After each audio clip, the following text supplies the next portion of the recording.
കഴിഞ്ഞ ദിവസം ജോർജിയയിൽ 16 വയസ്സുള്ള ഒരു പയ്യനെ ജീവപര്യന്തം ശിക്ഷയ്ക്ക് വിധിച്ചു. ജീവപര്യന്തം എന്ന് പറഞ്ഞാൽ പരോളില്ലാത്ത ജീവപര്യന്തം. ജീവിതാവസാനം വരെ അവൻ ജയിലിൽ കിടക്കണം. അവൻ ചെയ്ത കുറ്റം 14 വയസ്സുള്ളപ്പോൾ അവൻ വീട്ടിൽ നിന്ന് റൈഫിൾ എടുത്തുകൊണ്ട് വന്ന് സ്കൂളിൽ 4 പേരെ വെടിവെച്ച് കൊന്നു. 2 കുട്ടികളെയും 2 അധ്യാപകരെയും. അങ്ങനെ 4 പേരെ കൊന്നു. പിന്നെ ഒട്ടേറെ പേർക്ക് പരിക്കേറ്റു.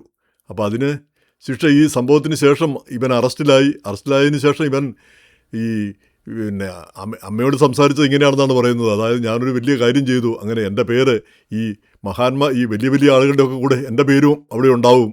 അതായത് മറ്റുള്ളവരെയൊക്കെ കൊല്ലുകയും അങ്ങനെ ഈ കുപ്രസിദ്ധി നേടിയ ആളുകൾ ആ ഗണത്തിൽപ്പെടും തൻ്റെ പേരും എന്ന് അവൻ പറഞ്ഞു അത്രേ. അപ്പോൾ അത് ഒക്കെ കൂടെ കണക്കിലെടുത്തിട്ടാണ് ജഡ്ജി അവന് പരോളില്ലാത്ത ജീവപര്യന്തം കൊടുത്തത്. അവൻ പുറത്തു വരരുത്, പുറത്ത് എന്തെങ്കിലും വന്നു കഴിഞ്ഞാൽ ആ സമൂഹത്തിന് അപകടകരമായിരിക്കും എന്നുള്ള ധാരണയിൽ. വാസ്തവം പറഞ്ഞാൽ എത്രയോ ദുഃഖകരമായൊരു കാര്യമാണ്. 14 വയസ്സിൽ ഈ ഇഷ്ടം പോലെ ഒരു ജന്മദിന സമ്മാനമായിട്ട് അപ്പൻ കൊടുത്തതാണ് റൈഫിള്. ഇനി അതെടുത്ത് ഉപയോഗിച്ചു. അതിനുശേഷം അവന് യാതൊരു കുലുക്കവുമില്ല, അതിനെപ്പറ്റി ഒരു ദുഃഖമോ പശ്ചാത്താപവും ഇല്ല. അപ്പോൾ ആ മറ്റുള്ളവർക്ക് വേദന ഉണ്ടാക്കി കൊടുക്കുന്നു, അതിലൂടെ താൻ അറിയപ്പെടുന്നു. അപ്പോൾ തനിക്ക് വേദനയൊന്നും വേണ്ട, മറ്റുള്ളവർക്ക് വേദന. അപ്പോൾ അങ്ങനെ ചിന്തിക്കുന്ന ആ ഡിപ്രേവ്ഡ് മൈൻഡ്, ആ മനസ്സ് വല്ലാത്ത രീതിയിലായിപ്പോയ ആളുകൾ, ഒരിക്കലും തിരിച്ചു മാനസാന്തരം വരില്ല എന്ന് നമുക്ക് കരുതേണ്ട ആളുകൾ. അപ്പോൾ അങ്ങനെയുള്ളവർ തിരിച്ചു വരേണ്ടതില്ല, സമൂഹത്തിൽ വരേണ്ടതില്ല, അവരാ കൂട്ടിൽ തന്നെ കിടക്കണം, അതാണ് നല്ലതും. പക്ഷേ ചിന്തിക്കേണ്ട ഒരു കാര്യം, ആ പയ്യൻ്റെ അപ്പനും എന്തോ കൊലക്കേസിലോ ഒക്കെ ശിക്ഷിക്കപ്പെട്ടു. അയാൾ ഈ കേസിലും ഈ പയ്യന് ഈ റൈഫിൾ കൊടുത്തതിന് ഇനി യാതൊരു നിയന്ത്രണവും ഇല്ലാതെ റൈഫിൾ കൊടുത്തതിൻ്റെ പേരിലും അയാളുടെ പേരിൽ കേസുണ്ട്. അപ്പോൾ എങ്ങനെയായിരുന്നാലും ഈ മാതാപിതാക്കളുടെ ഉത്തരവാദിത്വമാണ് ഇവിടെ നമ്മൾ ചിന്തിക്കേണ്ട ഒരു കാര്യം. അപ്പോൾ ഈ മക്കൾ 18 അല്ലെ 16 17 ഒക്കെ വയസ്സ് കഴിഞ്ഞാൽ പിന്നെ അവരെ അവരുടെ പാട്ടിന് വിടുക, അവരുടെ ഇഷ്ടാനുസരണം ജീവിക്കാൻ വിടുക. അതാണല്ലോ ഈ അമേരിക്കൻ രീതി തന്നെ. പ്രത്യേകിച്ച് അമേരിക്കയിൽ മക്കളെ ഈ ഒരടി കൊടുത്താൽ കൂടി അതൊരു പ്രശ്നമാണ്. പിന്നെ നമ്മൾ കേസും പുക്കാറും ചിലപ്പം കുട്ടികളെ നമ്മുടെ കയ്യിൽ നിന്ന് അകറ്റിക്കൊണ്ട് പോകുന്ന ഒരു സംവിധാനമുണ്ട്. നേരെ മറിച്ച് ഈ ചെറുപ്പകാലത്തിൽ അത്യാവശ്യം അടി കൊടുക്കേണ്ടടുത്ത് അത് കൊടുക്കുന്നതല്ലേ നല്ലത്. അങ്ങനെയല്ലേ പിള്ളേർ വളർന്നു വരുന്നത്. അങ്ങനെ ഒരു 2 അടിയൊക്കെ കൊണ്ട് കഴിയുമ്പോഴാണ് അവർ ആ ചില കാര്യങ്ങൾ തെറ്റാണ്, അത് ചെയ്യാൻ പാടില്ല എന്നുള്ള ധാരണ അവരുടെ മനസ്സിൽ ഉറച്ചു നിൽക്കുന്നത്. ഈ പലപ്പോഴും അമേരിക്കയിൽ അതില്ലാത്തത് പിള്ളേരെ വേണ്ട രീതിയിൽ ഇങ്ങനെ അടിച്ചു പഠിപ്പിക്കാത്തത് ആണ് പല കുറ്റകൃത്യങ്ങളുടെയും പിന്നിൽ നിന്ന് തോന്നിപ്പോയിട്ടുണ്ട്. എങ്ങനെയായിരുന്നാലും ഈ ഇന്നിപ്പം ജെൻസിയുടെ കാലമാണ്. അതായത് 2000-ന് ശേഷം ജനിച്ച ആളുകൾ, 20ഉം 25ഉം അല്ലെ ആ പ്രായത്തിലുള്ള ആളുകൾ. നമുക്കറിയാം നമ്മുടെയൊക്കെ കാലത്ത് ചിന്തിക്കാൻ കഴിയാത്ത കാര്യങ്ങളാണ് ഇന്ന് സംഭവിച്ചുകൊണ്ടിരിക്കുന്നത്. ഇപ്പം എൻ്റെയൊക്കെ ചെറുപ്പകാലത്ത് കമ്പ്യൂട്ടർ എന്നതൊരു ആശയമായിരുന്നു. അത് ഉപയോഗിക്കാൻ കഴിയുന്നൊരു കാര്യമാണെന്നോ അത് നമുക്കത് ഉപയോഗിക്കാൻ കഴിയുമെന്നോ അന്ന് ചിന്തിക്കാനായിട്ടുള്ള സാഹചര്യമില്ലായിരുന്നു. പക്ഷേ ഇന്നിപ്പോൾ അത് യാഥാർത്ഥ്യമായി കമ്പ്യൂട്ടറാണ് നമ്മുടെ എല്ലാം ജീവിതത്തിൻ്റെ പ്രധാന ഘടകമായി മാറിയിരിക്കുന്നത്. അത് നമ്മുടെ കാര്യം. ഇനി പുതിയ തലമുറ എന്താണ്? അവർക്ക് കമ്പ്യൂട്ടറല്ല, ഇന്നിപ്പോൾ ആർട്ടിഫിഷ്യൽ ഇൻ്റലിജൻസ് വരെ അവരിട്ട് അമ്മാനമാടുന്നു. ഇപ്പോൾ ആർട്ടിഫിഷ്യൽ ഇൻ്റലിജൻസിനെ പറ്റി കഴിഞ്ഞ ദിവസം ആരോ പറഞ്ഞത് കേട്ടു. ഏതോ ഒരു അത്യാധുനിക ആർട്ടിഫിഷ്യൽ ഇൻ്റലിജൻസ്, അത് പുറത്തു വിട്ടിട്ടില്ല, അത് ആ വിദഗ്ധർക്ക് മാത്രം ഉപയോഗിക്കാനുള്ളതാണ്. അപ്പോൾ ഏതോ ഒരു ചോദ്യത്തിന് ഉത്തരം ആ ആർട്ടിഫിഷ്യൽ ഇൻ്റലിജൻസിന് അതിൻ്റെ ഉത്തരമില്ല, അതിന് മനസ്സിലാവുന്നില്ല. ഉടനെ അത് അസ്വസ്ഥമായിട്ട് അതിങ്ങനെ പല സെർവറുകൾ ചാടിക്കടന്ന് പലയിടത്ത് പോയി പരിധി നോക്കിയിട്ട് എവിടുന്നോ അതിൻ്റെ ഒരു ഉത്തരം കണ്ടെത്തിയിട്ട് തിരിച്ചു വന്നു എന്ന് പറഞ്ഞാൽ മനുഷ്യർ ചെയ്യുന്ന പോലെയൊക്കെ അത് ചെയ്യുന്നു.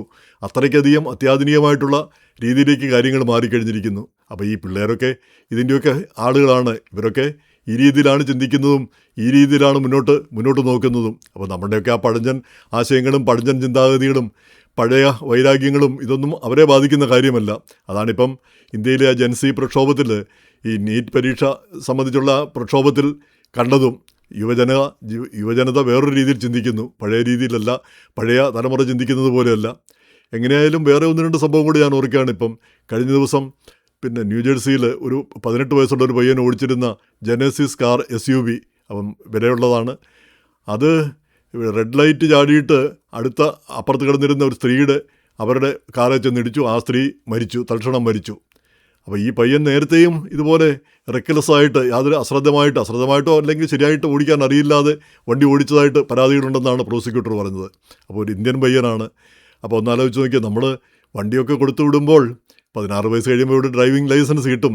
ഇപ്പം ഇങ്ങനെയുള്ള ആക്സിഡൻറ്റ് ഇപ്പം നമ്മളെല്ലാം പേടിച്ചാണ് ഇരിക്കുന്നത്. എപ്പോൾ വേണേലും എന്ത് വേണേലും എപ്പോൾ പിന്നെ ഹോസ്റ്റലിലൊക്കെ ആണെങ്കിൽ നമ്മളെപ്പോഴും പേടിച്ചുകൊണ്ടിരിക്കും എപ്പോഴാണ് അവിടുന്ന് ഒരു വിളി വരിക, പിന്നെ സ്കൂളിൽ നിന്നോ അല്ലെ കോളേജിൽ നിന്നോ ഒരു വിളി വരിക എന്നുള്ള ആ പേടിയിലാണ് പലപ്പോഴും നമ്മൾ കിടന്നുറങ്ങാൻ പോവുക. പക്ഷേ എങ്ങനെയായാലും പിള്ളേരെ ഒരു ഉത്തരവാദിത്വമല്ല ഈ ഡ്രൈവിംഗ് ഒക്കെ പഠിക്കുമ്പോൾ അവർക്ക് കൂടുതലൊരു ഉത്തരവാദിത്വം പകർന്നു കൊടുക്കേണ്ടത് ഒരു ആവശ്യമാണെന്ന് തോന്നുന്നു. അതുപോലെ വേറൊരു സംഭവം ഞങ്ങളുടെ അടുത്ത് ഇവിടെ പിന്നെ ഞാനൊക്കെ താമസിക്കുന്നതിൻ്റെ അടുത്തൊരു വലിയ മാള്, അതിൻ്റെ അടുത്ത് രാത്രി 1:30 പിന്നെ ആ റോഡിൽ 1:30 ഒരു വണ്ടി മറിഞ്ഞു. 18 വയസ്സുള്ള ഒരു സ്ത്രീ ഒരു പെൺകുട്ടി ഓടിച്ചിരുന്നതാണ്. അവർ അമിതമായിട്ട് മദ്യപിച്ചിട്ട് ആ വണ്ടി അവിടെ ചെന്ന് എവിടെയോ ഇടിച്ച് മറിഞ്ഞ ശേഷം അതിലൊരു പാസഞ്ചറും ഉണ്ടായിരുന്നു. അയാൾ പുറത്തു വന്നു, ഈ ഡ്രൈവറും പുറത്തു വന്നു. പക്ഷേ ഡ്രൈവർ താഴോട്ടെങ്ങാണ്ട് വീണുപോയി. അപ്പോൾ ഇവരെ രക്ഷിക്കാൻ ഒരാൾ വന്നു, വണ്ടി നിർത്തി അവിടെ വന്നു. പക്ഷേ അയാൾ അതിൻ്റെ ആ സൈഡിലേക്ക് ഇറങ്ങുന്ന അവിടെ ആ കുഴിയോ മറ്റോ ആണ്, 40 അടിയോ ഒക്കെ താഴ്ചയുള്ള കുഴിയിൽ. അപ്പോൾ പോലീസ് വന്നപ്പോൾ ഈ പാസഞ്ചർ പറയുന്നുണ്ട് ആ ഡ്രൈവറെ കാണാനില്ല. അതുപോലെ തന്നെ ഒരാൾ വണ്ടി നിർത്തി അയാളെയും കാണുന്നില്ല എന്ന് പറഞ്ഞു. അപ്പോഴാണ് ഈ ഡ്രൈവർ താഴെ വീണ് കിടക്കുകയാണ് അവർ ശബ്ദം ഉയർത്തുന്നത്. അപ്പോൾ ആ പെൺകുട്ടിയെ പോയി അവർ പൊക്കി എടുത്തുകൊണ്ട് വരുമ്പോഴാണ് മറ്റേ ആൾ അവിടെ കിടക്കുന്നു, അയാൾ മരിച്ചിരിക്കുന്നു.